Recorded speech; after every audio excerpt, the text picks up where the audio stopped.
we are now live, and this is our page. And what is happening with our page? Our page is going suddenly to appear, and we're going to hear that everything is working. And so, what is that? No. Oh, let me check. Is it the right one? Yeti, yes. It's not the Yeti, it's my mic. It's called the Yeti. It's a brand. And I can record on my... And the recording is in progress. Have you heard? That's great. So welcome. Hi, everyone, and welcome. I'm very happy to connect with you. And to go through a couple of things. Let me see if how am I in the frame? As you can see, I'm not in my usual setting. I've changed it because I'm starting to edit the podcast. And first step is to upload the visual, and that takes 1 hour, a little bit more than 1 hour, because it's two different takes as we are two, so it's separated, and so it takes a little bit lot more.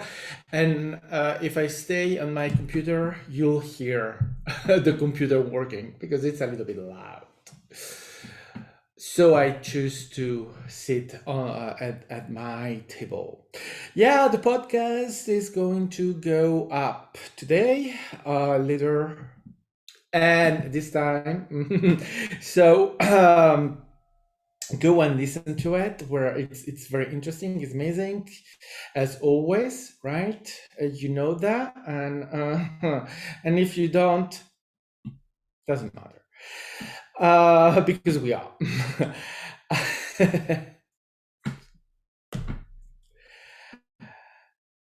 Yeah, the table. I know. Let me just. So, well, let's be serious. So, yes, it's interesting, and we're going to talk about the the idea of the creative. I can't say the word. Oh gosh, yeah, it's. Let me just take a moment. I know. Change sometimes need adjustment.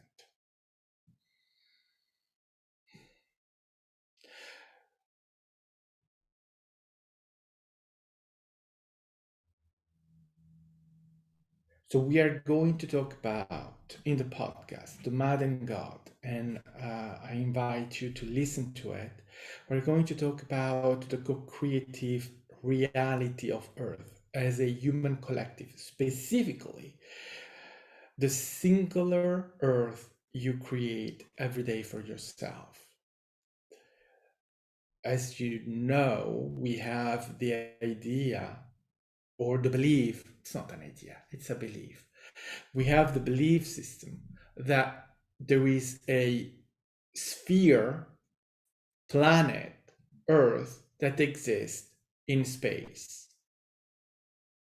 That's a belief system. But there is no Earth outside of you.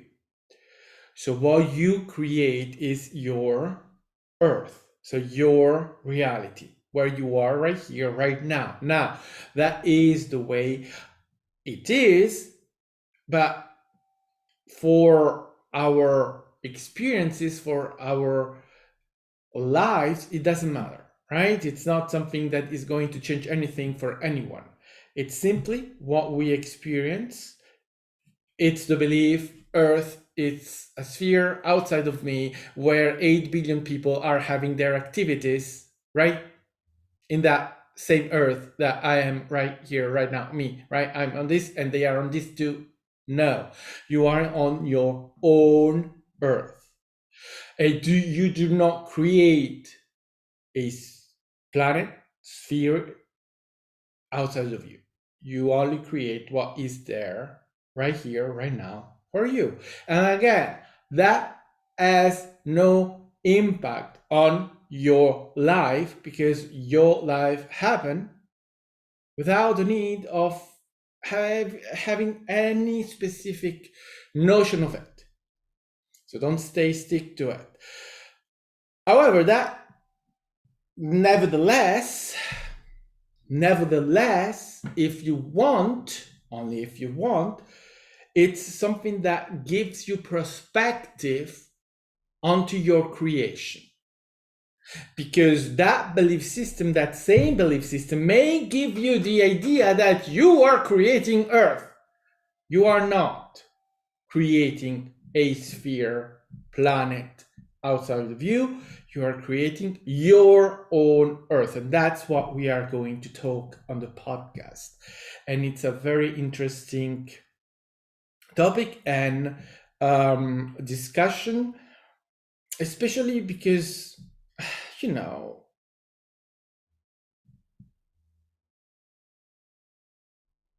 these are things that we have been with for a very long time, and that we have experienced and talked and thought and received a lot of information. So that's very interesting. So join us with the podcast today. Later today, it's gonna be up.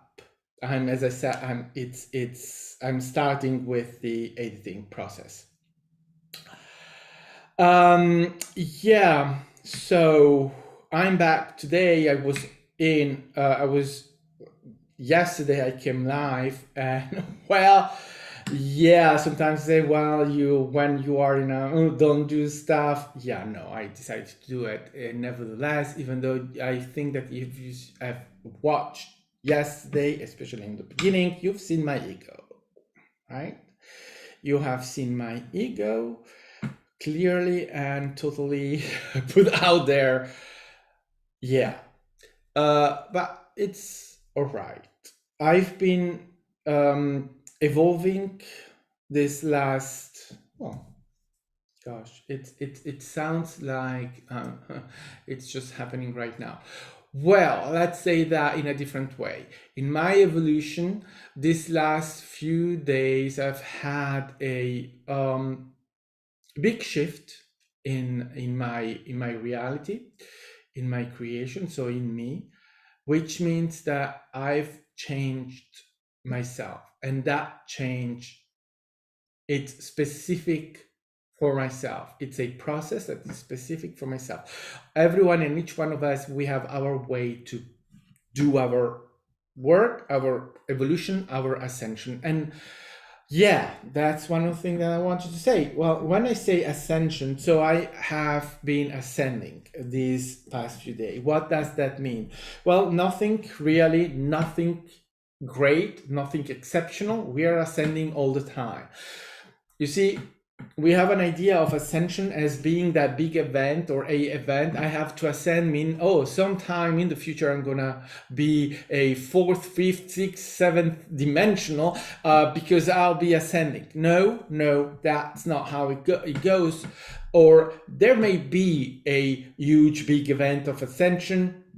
I don't know, and I don't care. What I know and what I am experiencing is that I'm ascending all the time, and that is not specific to me. It's specific to everyone. Everyone is doing that. Why? Because why will ascension be something specific, particular, exceptional, that happens just once in a billion lifetime or whatever? Doesn't make sense. We are ascending.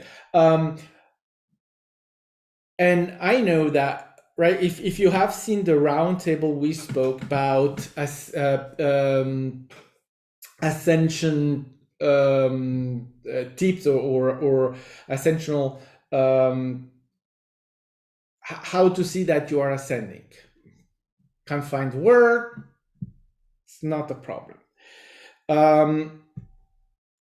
And we were talking as if, right, having a headache, having this, having that, it's just giving you a sign of ascension. It's giving you a sign that you are ascending, or that you are preparing your ascension. No, you are not preparing your ascension, you are ascending. We are ascending. And as a collective, as a individuality, as all of that, we are having that all the time. So we assign, again, belief system, we assign that as a event. We do that all the time. However, no, we are ascending all the time, because you see, it's not, I'm third dimensional, tomorrow I'll be fourth dimensional. No, it doesn't work that way either. It's not. Human beings give structure, need structure.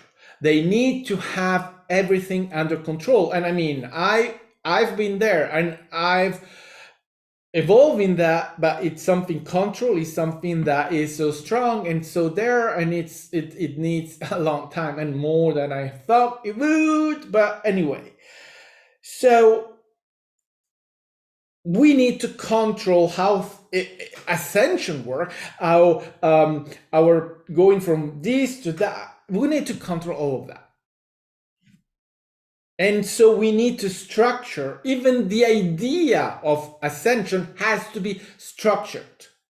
It is like this, like that, like that. And, oh my goodness, so the first dimension is the dimension of this. The second is the third is the first is. So we have to even give a category, a topic to each dimension. And in a dimension, you can do this, this, this. And then the next dimension, you can do this, this, this. And the next, you can do this. And every dimension adds something that you could do before, because, you know, the ascending means that you become better. So it means that every time you ascend, you're going to do more stuff. That's bullshit. No. Yes, we ascend. And yes, ascension gives us access to stuff, but it doesn't make us better. And it's not because of ascension that we have access to stuff that we couldn't have access before. No, the access was always there. It's just that we couldn't see it. We could not access it because we choose not to. We choose not to. We were not condemned not to. That's human belief system. That's human trying to give an idea of outcome, of goal. Oh yes, so I need ascension because with ascension I'll become better. I need ascension because with ascension I'll be so much powerful. By all means, if that is your belief system, keep it, have it, and bath yourself in it. And see if you're better than anything else or everyone else. And the big news is that you're not, because that those that have not that belief system are doing just as fine as you do, with less effort, probably, and not just probably, certainly. But again, human beings need that structure, and they lose themselves in that structure, so that then, well, great. And then where do we go from there? Well, we try to control it and to keep it under control. And as we fail, because control and structure and all of that doesn't work. Oh, we can have the illusion that it works. There's many people out there that are having an experience of effort, that they have to work they ask off in order to exist, in order to justify their existence. And they are doing great in efforting themselves and then die. They're doing that great because that's what they believe, that's what they choose, and that's what they are expressing. Reality is matching their belief system. They are attracting is exactly what the vibration is, effort. So it's not, I'm not talking about something that doesn't work. Belief system work. That's what we use in order to create our reality. So great. The thing is that you can have exactly the same amazing life with success, with realization, with whatever, without the effort. You don't believe me? See if I care. You don't have to believe me. You don't.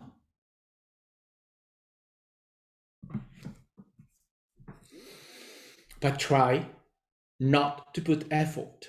Try not to control.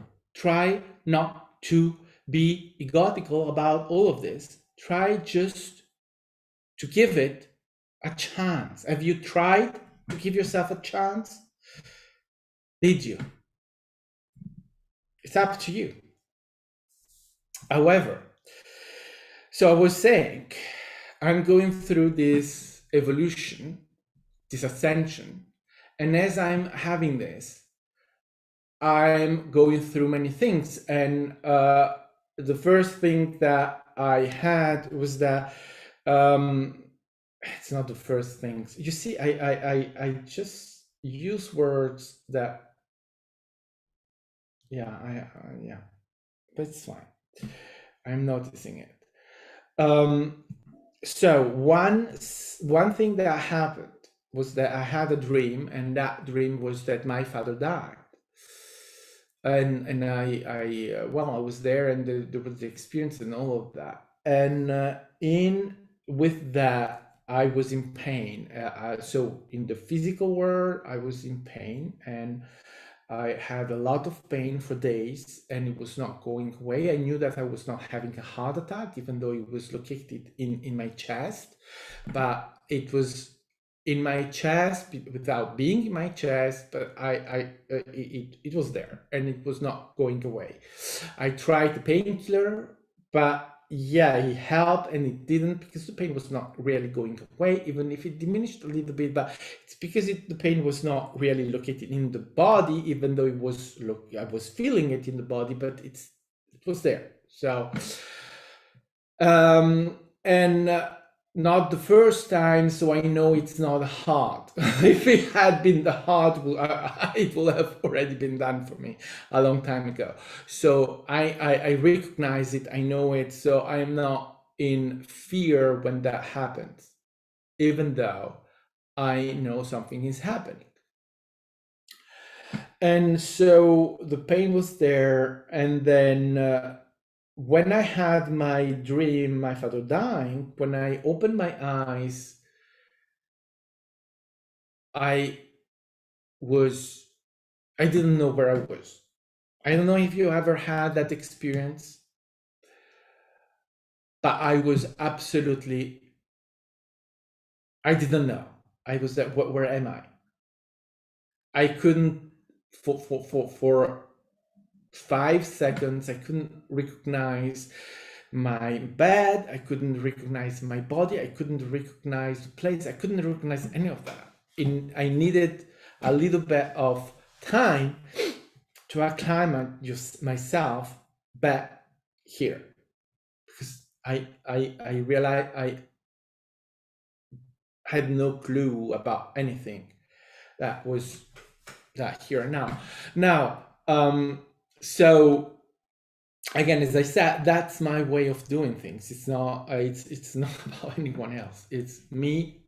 That's the way I do. So then I realized that I had been changing my body, and that and not just my body, my vibration, so right, you see ascension, so you vibrate in a different way. So I am in a different reality, in a different, let's say, reality for sake of argument. And so there I am, and I need at that moment to recollect myself. So I need the memory in order to recognize this place, because I didn't know this place at all. So I had to access my memory to be able to open my eyes, and here I am. Now, why is this the same? Well, I don't know if it's the same. I have no idea. And I'm not trying to make it, it's that I don't know. I suppose it is because I'm using the memory. But using the memory means absolutely nothing because the memory is created in the moment. But I also know that when I'm relating to the memory, I'm relating to that is available to me in the memory in that moment.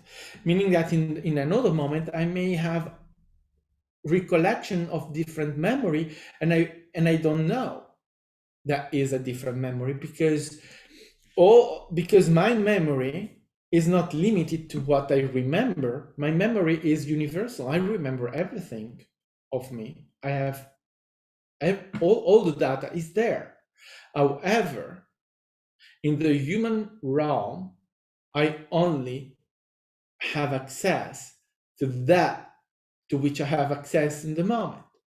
But as it is all me, then I can change that in relation to the moment, to relation to the evolution, to relationship with whatsoever. So that when I say I don't know if everything is the same, is because I cannot know. Because I have the recollection of saying, oh yeah, everything is the same. I'll have, yeah, that memory. But because the memory says so, it's in the memory. Because in the memory, I have the recollection of years of living in this space. That's what I have access to right now.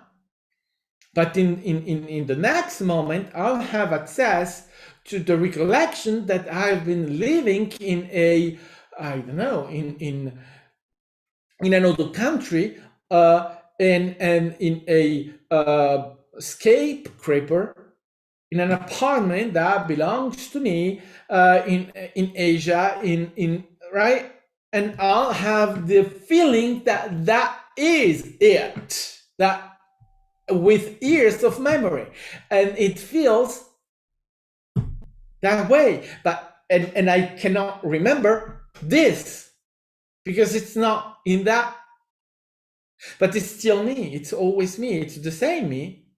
There is no difference, except that there are differences, but in the sense that it's me, right? That's how it works. But the memory, in the memory, all of that, this life, that life, they are all in the memory together. There is no difference, there is no distance, there is no whatsoever. But as I recollect this here and now, this is what I recollect. So for me, this is it.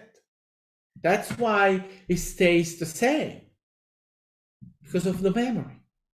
The memory is there, and it's part of this now. So then, as I recollect myself and I discover, oh yeah, this looks like, well, the same, then I also go through, let's say, my day, my activities, what I have to do, and then I discover myself, I discover new things. Well, I discovered that I couldn't, so I can feel, I know that I have wings and I can feel them on my back, right? Well, now I can not only feel that they exist and that they are there, I can feel them, I can move them. I can feel them moving. I never had access to that. Now I have access to that. So, right, I have access to it, but it was already there, but I couldn't experience it. I couldn't feel it. Now I have access to it. That's what I was saying before. It's not that I couldn't before. It's that I didn't have the awareness. So now I have it. and I can feel it, and I can access to them in a different way. So that's the evolution. It's the ascension. It's how the body changes. And when I say I change my body, my physical body, but we relate to the body as the body that we see, right? The physicality of it, and we believe that this is it. This is my body. Well, no, my body is more than just the physicality that I'm seeing, right? That I'm experiencing, the human that I'm experiencing. The body is more than that. The DNA, everything. There's more to that. There's the energetic. There is the access to more technology and stuff that we cannot experience because of our belief system. My wings cannot see them. I now can feel them more than ever, but it's not part of our belief system that those things exist. So I cannot see them. I cannot touch them. I cannot do anything with them because that's not part of this reality. That's not part of my belief system so far. That's why stuff that are part of our body, we have no idea of, because it's not available to us right now. Again, our belief system is part of what creates our now. So if it's not part of it, it's not there. And until it's not available, because the belief system changes, well, it will stay out of our direct awareness. So then there's getting back into doing the work. You say, oh, I ascended. Great. No work to do anymore. I'm done. Bye. Well, no. On the contrary, I'm ascending and I need to do my work because that is part of ascension. It's part of the change. It's part of what I'm doing. So I need to keep doing it. To go through all that. I cannot abandon it. Because if I do, well, like if it were an option, but let's say if you stop doing your work, well, then it's gonna be painful. It's gonna be hard for you, because ascending means also having to clean, to go through stuff you have already done, to have the stuff representing to you, because you have to clean up. So I went through a cleaning up to acceptance, love, and all of that, right? Attending to that, let's say, first step of reclaiming my work, reassessing my work. Yes. But obviously there's more, and the things are never done, never finished. I'm still going through that, and assessing. And yesterday was one of those moments where I came here and, well, first of all, the egotical thing, I even didn't remember that until this morning that I talked about that. But yes, so demonstrating, taking out the ego, talking about the memory, using, right, the memory to remember things. Yeah. When one needs to assess something, they are using the ego. When you have to put something to the face of someone else, it's ego. It's always the ego. You don't need to demonstrate, you don't need to show, you don't need to have any of that. Because things are. But that was also triggered. I triggered myself. I was talking about the podcast, and I was unsatisfied. I was not satisfied with the podcast, but I was angry, and I knew I was angry at myself. I always knew I'm angry to myself. I always were telling myself I'm angry with myself, but I was trying to be angry to others. I was angry with Roxy. I was angry with the podcast. I was angry with whatsoever, because I was not satisfied with the way I was talking, with the way I talk, with the way I was conveying. There is a part in the podcast where we're talking about food, and I realized that I was talking like if it was effort. I was efforting what I do naturally. So we were well. If you listen to the podcast, you'll see the segment I'm talking about. It's in the second part, um, and we were talking about the food and the fact that there is the belief that the food you buy right, that comes to you, it's produced with a lot of chemicals and all of that, and uh, and that's the belief.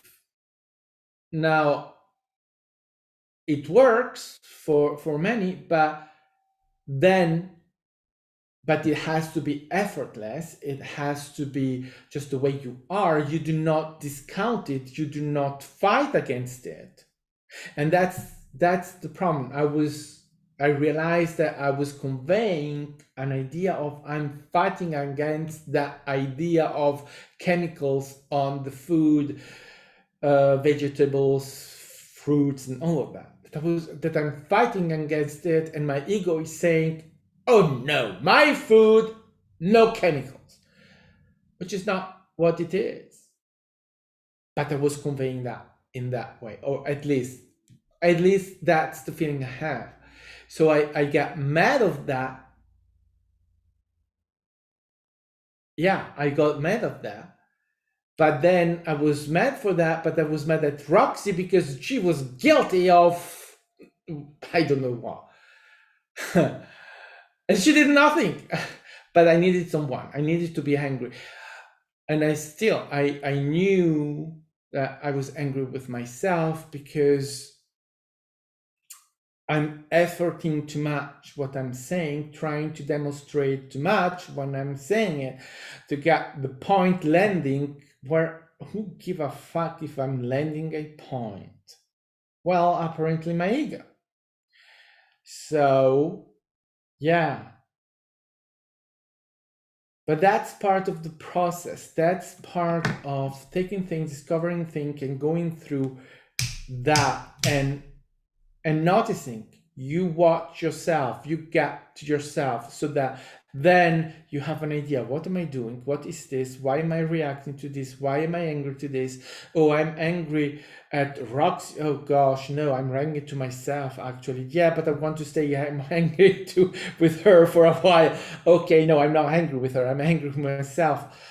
Why am I angry with myself? Where? Because I said this. Oh, did I say that? What is that? Right, okay. So actually that that is what I'm doing. And so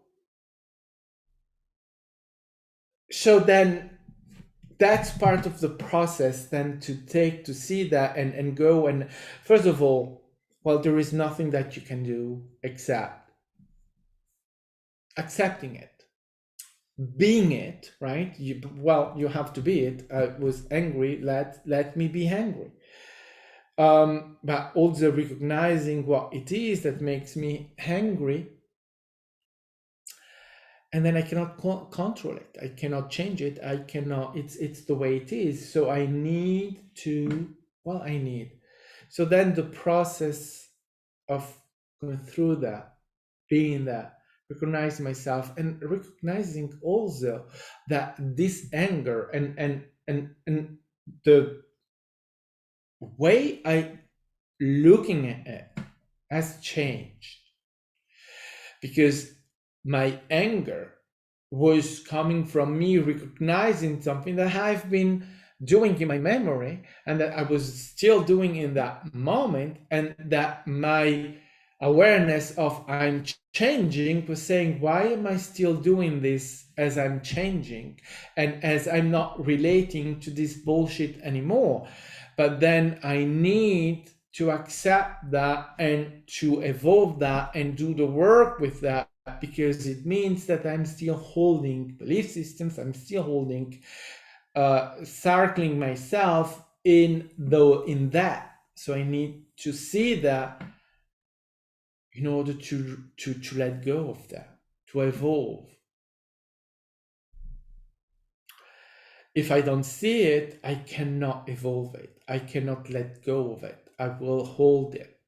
So I created for myself that anger, that reaction, that situation that allowed me to perceive it there in my face, staring at me, so that I could do the work and realize, and I just realized that my view on myself has changed, has evolved. And so the way I was expressing myself was not satisfactory to me, was not giving what I know I can give to myself. Important to myself. I was not angry because I was not satisfying the public. I was angry because I was not satisfying myself. That's different. It's not the same. Because I'm doing that for myself, and I was seeing myself trying to do it for the external. And that is what really made me angry. You see, I was angry. I started with trying to put out my anger, but then bringing that back, recognizing it's me, and then recognizing what is that makes me angry. Well, this. Why? Well, I'm doing this. Oh, what is that? Yeah, no, you don't do that. Now, thank you, Firefox. You wait. The update, you're not going to update when I am live. Timing. You're in timing, and you're not great with that. Yeah. So so ascension, evolution, changing the self. The work is not done. You're still doing the work, and you need to keep yourself in that observation, vibration, understanding, and discovery, because it's happening, because it's you, because that's why you're essentially operating in that way. And as I was saying before, have you give yourself the chance? Have you really observed yourself, giving yourself the chance really just to be? Well, let me give you an example. I have this card. It's called hotel card, and it's a interesting tool, because with that I can have hotel rooms for half the price. And believe me, when you live in Switzerland and you try to go in a hotel in Switzerland, to have a card that gives you half price, it's very welcome. Because Switzerland is very expensive. So I use this card, and there are some hotels that I use that for, and I appreciate and I love to go to. And there is one in a town, it's called St. Gallen.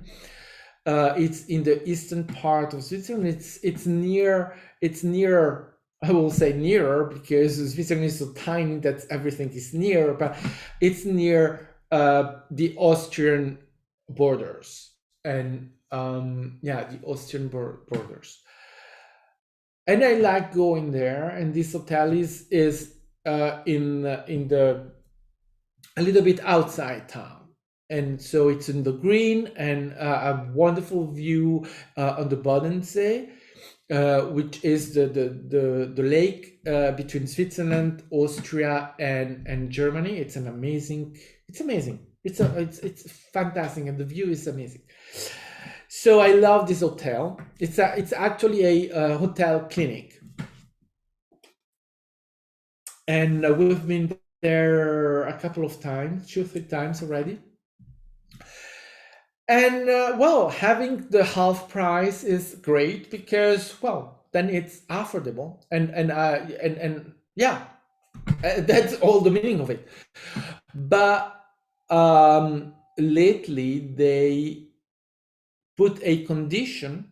It's a condition that exists only on this hotel, and that is that when you take half price on the room, you still have to go and eat in their restaurant a 3-course supper for $70. So which is crazy. Why? Right? It's crazy. But well, that's what they decided to do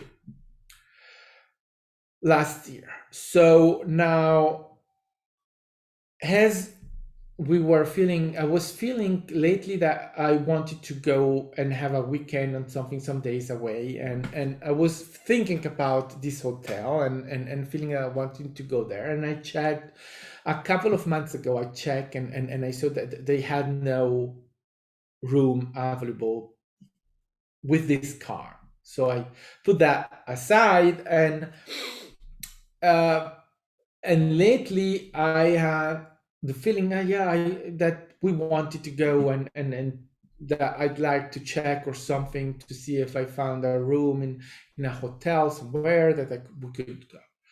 But I still didn't do anything yet. And I knew that hotel probably wouldn't be there. So yeah, I just let that go. Didn't try anything or whatsoever, no effort, nothing. Until a couple of days ago, I received in my email box an email from the company that has this card, and I see that they have this hotel back with half price offered. So I go and check.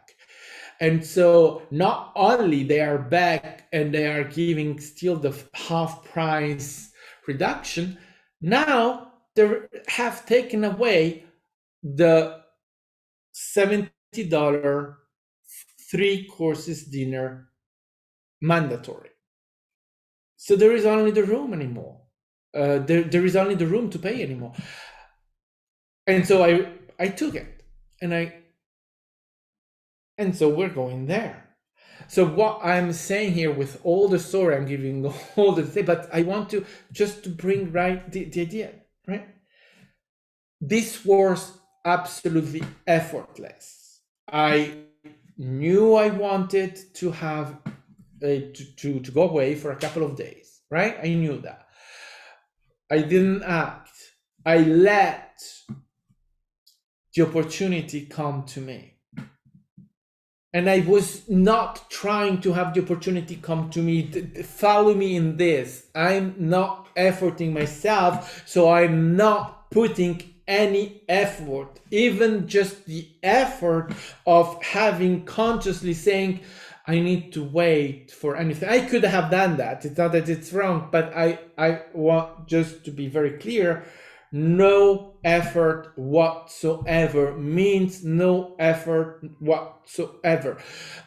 I did state I want to go and have a couple of days away. Yes, didn't act on that. The opportunity presented itself. I attracted it. What I'm saying And what I realized once more about in more details is that we do not need efforts. Creation doesn't require effort. This is what that means, no effort. You do not need to have an outcome and work on that outcome. You can have an outcome, but you leave that alone. That's what it means. I had this going away as, let's say, an outcome, but I didn't keep that outcome with me. It was in the back of my head, in the back of my memory, in the back wherever it can be, not in my awareness, not in my. I have to work for that. I have to control reality so that I can have that.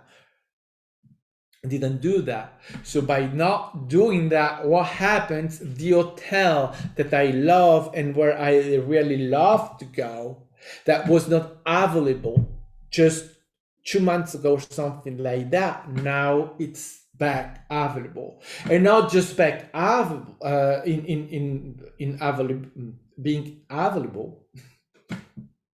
Not just that, it's that now the condition that was put with that hotel has disappeared. So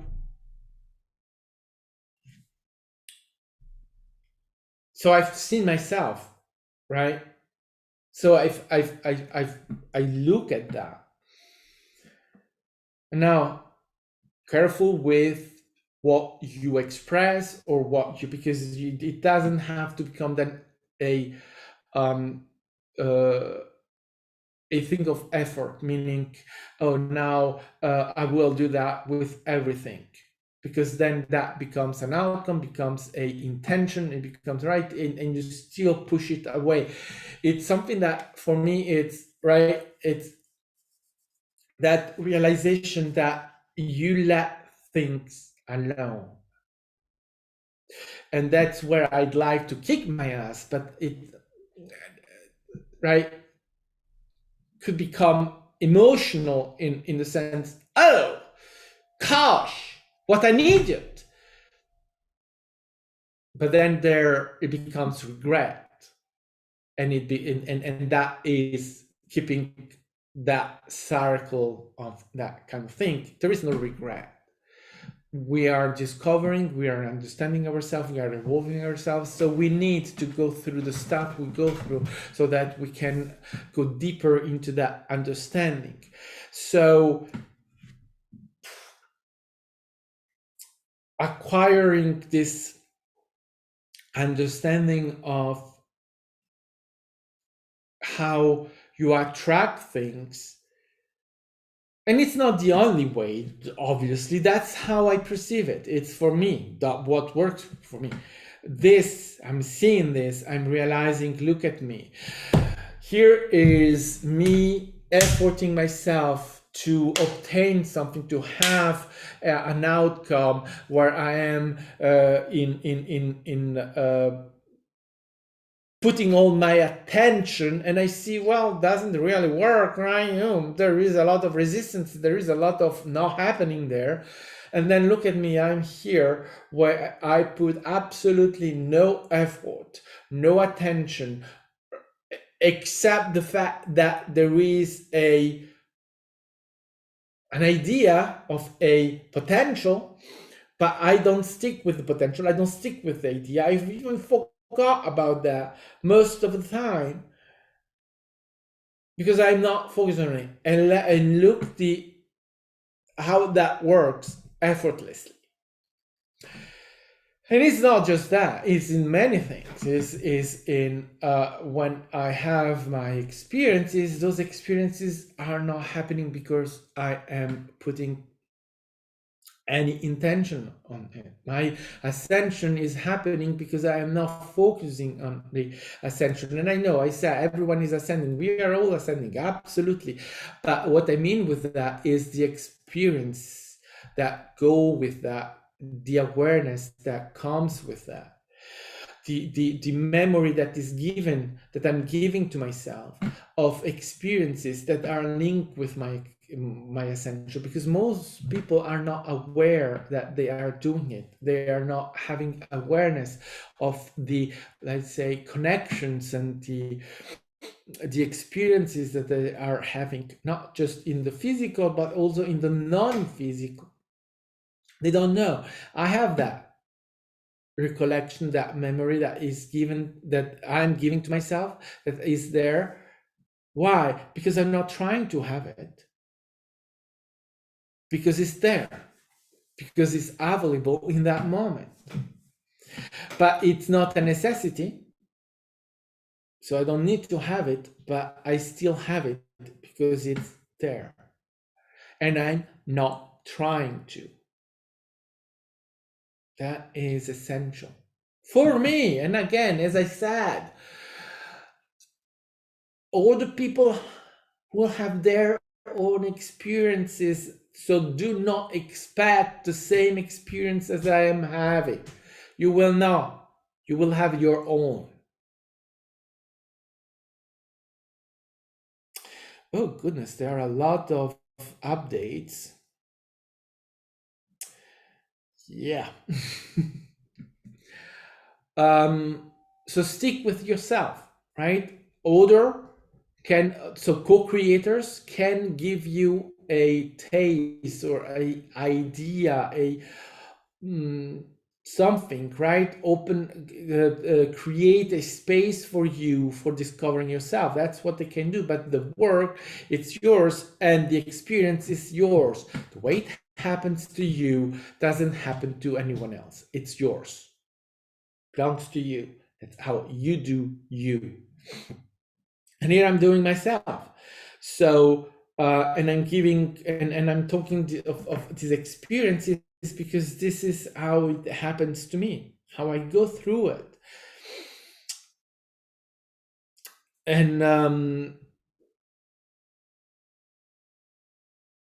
as I said, right, I had pain, a lot of pain, but it's okay. When you know, and that's where you need to look at yourself and know yourself, well, then you recognize what you are experiencing. And so, as I said, coming out of that, it was rediscovering many things, because many things I had no idea. I couldn't talk. And maybe that's part of my anger the other day with the podcast, is that I still was not completely, and still I'm not, in full recovery. So I'm still getting that back. But the first day, I had no idea what I was talking about, what I was saying. I couldn't control my words, control my mouth, my how, what the meaning of what I was saying. I was there. What am I saying? What is this? And it took me some time to get there. Uh, Incredible that was the first time that it was so, that I had that with the talking not being able to relate to convey anything. I was talking with my husband, and I was there. What am I telling him? I was talking to him and was uh, anyway. So then it requires, right, just to give myself the space and the time to do the work, and to then get there, right? Because it's happening, and that's the thing that is very interesting, right? It's that it is happening. A new awareness, new understanding, new all of that. It's really wow. So yeah.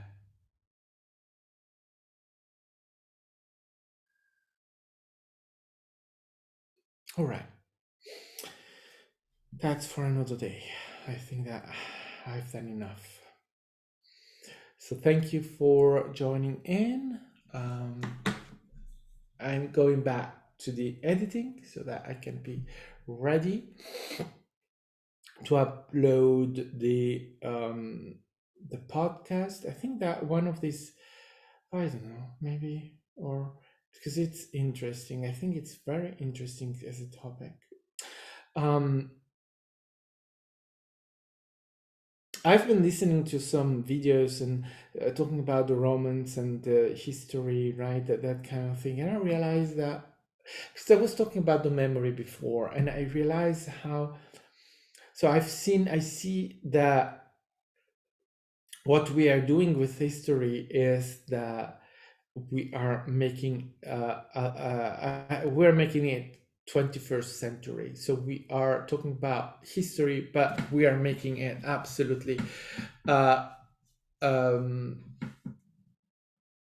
behaving everyone like if they were in the 21st century, which they didn't. Uh,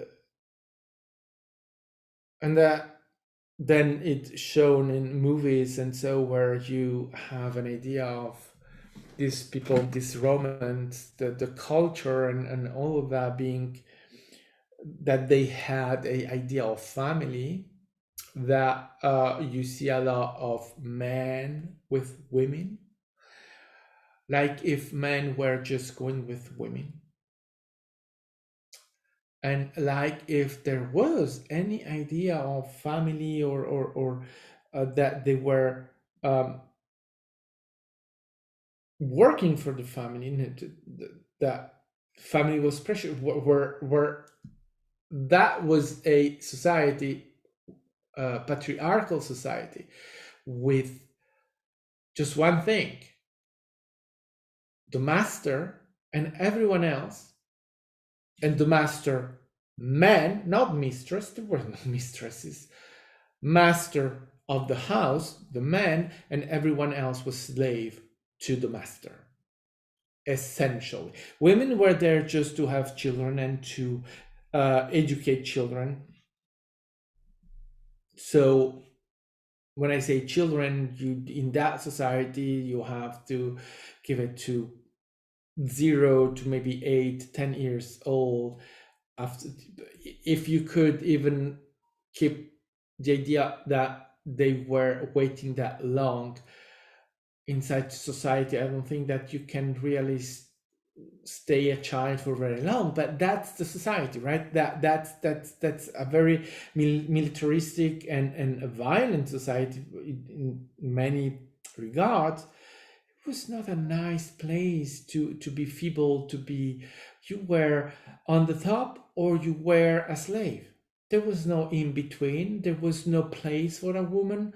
And when you look to what they are relating right now, you have the impression that women had a place in at the table in the Roman Empire. No, women were there just to have children and to be fucked when the master wanted to fuck them. To be clear. And when you see what they relate now, you have the impression really that that society was very welcoming for women. No, it was not welcoming for women. It was not great to be a woman in that era. Only men and only the elite of men had it good. And when I say good, well, it depends. If being killed very quickly because someone want to replace you is really having it great, but at least, I mean, it was a society like that, and no one gave a fuck if someone killed someone else, except if it was someone important. But outside that, they were not going to have a trial for everyone that was killing someone else. They just, killing was part of a routine of the daily life of these people, and the idea that women had a voice, that they could say something? They could say nothing. The master of the house was the one deciding, giving orders, and everyone had to bow to them or die, being punished. You are not there telling them that they couldn't go and have. Oh, absolutely not. So that's an example, and that's funny to see all these feelings towards one another. They were married, so they love each other. No, no, they didn't love each other. And by the way, marriage, who was married? It's funny to have that idea that they convey that everyone was married. No one was married except the rich ones. Everyone else didn't have the time. Do you think that they had the time to leave their farm and go and get married? Who does that? No one. They had to be there all the time to attend to their land, to their activities, because if they didn't, they were going to starve. They were going to lose food. And it's such a situation, and especially in a year where anyone could come through and steal everything from you because just they decided to, and there was no one to defend you except if you were there. It's even the notion of saying everyone was getting married. Where? How? Why? No. But that's what is conveyed, because nowadays marriage is so all over the place, and for love, marriage for love. So today we marry for love, so all over history they were marrying for love. No, fuck no, no one did that ever, because they didn't care. They didn't have the evolution to the art. That evolution to the art is happening now. They didn't have that. So they didn't marry for love. Fuck no, they married for money. It's like I'm watching. I'm relating a lot with Jane Austen and that era, and so everyone is saying, oh, in the Regency and Georgian time, they were marrying. They wanted to marry for love, and they wanted affection when they married. Because marrying for money was not seen in a good way. All right, very funny, and very fucking no. They were marrying for money. Do you think really that people will go into a marriage in that era if they didn't have the money for? No, they needed money and they wanted money. So they wanted the man to have money and they wanted the wife to have money, to come together and have a good, very good revenue they could live with. Because marrying for love without money, they were not crazy. They knew that they would be starving. They wanted to keep their social position, and the social position could be held only with money. So they were marrying for money. But our view today is to take the idea that they were conveying, oh, we want to marry for love. Yes, but if you were there and had the experience of having to marry, if you had someone penniless coming and asking for your hand, even if you love them, you would have said, no, hell no, you have no money. That's how they acted. They didn't have, oh, I don't care if you have no money. At least we love ourselves. We love each other. So we have our love. Oh, great. Let's get married. No, they didn't act that way. They were not crazy. They were not crazy. They were not people that were marrying for love. They were marrying for money. Money. That's what they were obsessed with. Not with love. Love, yeah, let's say love was their obsession, but it was an obsession because they cannot have it. Because they couldn't have a love of money. They had to choose between one or the other. They couldn't, most of the time, have both. Because the people they were in love with had no money. So it's a 21st century idea that everyone marries for love.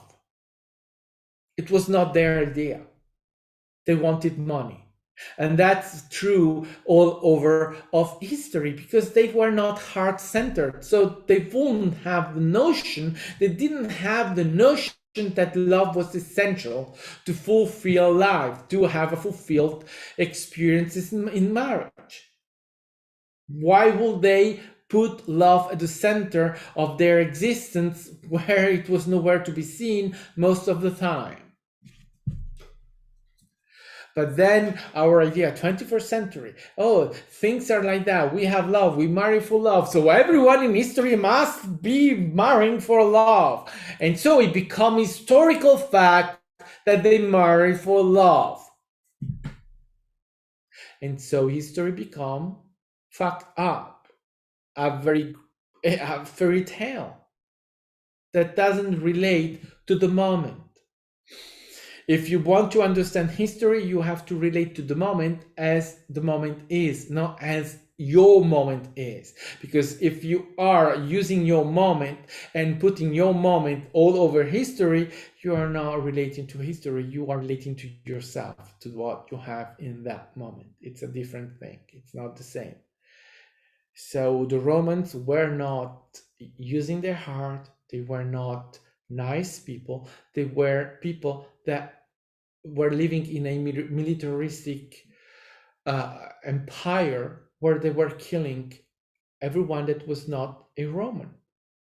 That's what they were doing. They committed genocide of the population that were not Roman population, because they were not theirs and they didn't care about that, and no one was saying anything about that kind of behavior, because everyone was behaving in that way of killing everyone that was on their way. And you think that when the Romans were conquering a place, a land, or whatsoever, that they were not going to commit what we consider nowadays as a crime, go and literally sexually abuse everyone that was there? Of course they were doing that. If they were not killing them, and probably they were first molesting them sexually and then killing them, but that was how that was done back then. It's not right or wrong, it's how it happens. And so denying that as being part of that vibration of that, because we don't do that nowadays, so they couldn't have done that back then, or in that era, in that moment. Oh fuck yeah, that's how they were behaving. And if you were not a master, you were a slave, and as a slave you did the fuck what your master was telling you. And if you refuse, well, no problem, punishment. And if you still refuse, well, they can kill you and replace you. They were having a lot of slaves coming to Rome all the time, and they had just to replace any slave that was lost, could be replaced very easily. It was certainly not a great thing to have to replace a slave, because obviously to have a slave means that you have to build a relationship of trust. You are enslaving someone, and this someone is doing your work in the house, taking care of everything, taking care of you, so you want to know that you can trust them. But at the same time, they had ways to buy the trust, and they had ways to break these people. So you see, these eras, and there are many, obviously many other versions of all of that, but that time was a time that belongs to that time. And that is not this now, that is not our ethics, it's not the way we behave today. 21st century is different. The idea of the 21st century, it's an idea where we have human rights, when we are giving rights to many that didn't have rights just because of difference. But there again, if you go back then, they didn't need to give those rights because they didn't have the concept at all. The master was having his way to everyone. Everyone. Everyone. Right. And so these notions are really interesting because there is, for me, denial, not wanting to work on, right, to do the work with this, because obviously I'm talking about Rome, the Roman Empire. I have a lot of experiences, lifetimes happening during the Roman Empire. Slave, master, enslaver, perpetrator, killed, abused, all of these things. And as I said, it's a violent era, more violent than nowadays, than this now. It is, because you could be killed very easily, much easier than nowadays, and no one will have moved anything, defended or whatsoever. And as a slave, you were the property. Can you, I mean, I know it's not long ago that the United States still have slavery, but, or some sort of slavery. But imagine to be the property of someone else. I know that there are people that are still fantasizing about that, trying to have that they have their kings around this kind of things. But that's a king. There, it's real. In those moments, it's real. You, as a slave, belong to your master. Completely and totally. There is no other way. You belong to them. If they want to kill you, they kill you. There is an example of one emperor that, I think it's Nero. No, maybe not Nero. Which one was it? And it's even one of the good ones. It's even not one of the bad ones. It's one of the good ones. But he went into a rage, and he literally put a stick into his slave eye, blinding, obviously, that eye, destroying that eye. And what do you think that happened to the emperor? Nothing. He was just, oh, yeah, I destroy your eye. My bad. Or your bad. No consequences whatsoever, because that slave was belonging to his master. And that eye belonged to the master, to do what the master wanted with. That slave's life, body, and everything belonged to the emperor. That was the real mindset of that time. Not love. They didn't give a fuck about love. And that's what is needed to be admitted, to be accessed. If you want to do your work about what the, let's say, entirety of your being, of what you're feeling, your relationship, why are you attracted to a king, a certain way of doing stuff? Well, probably if you have the master and slave king, probably that's your experience. You've been in that setting in your experiences, whether it's in the Roman Empire, whether it's during the segregation, or And I mean, slave and masters all over the place, right? You don't have to be in the United States or to be in the Roman Empire to have that experience. You could have been in any other place. In China, they had some kind of stuff like that. In Japan, Egypt, everywhere, you had this kind of thing. So if you still have that kind of king, probably is that you are expressing that. So doing the work necessitate or requires to go through those kinks, accept them, being that, but also be aware that you are doing the work around those experiences.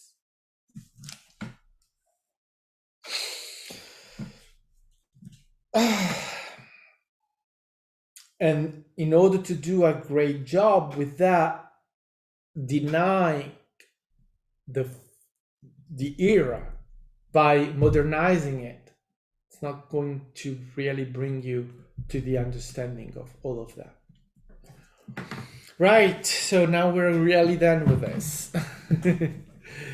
Thank you for joining in. Thank you for listening. And I will be, well, I love you, and I will be seeing you in the next moment. Bye bye.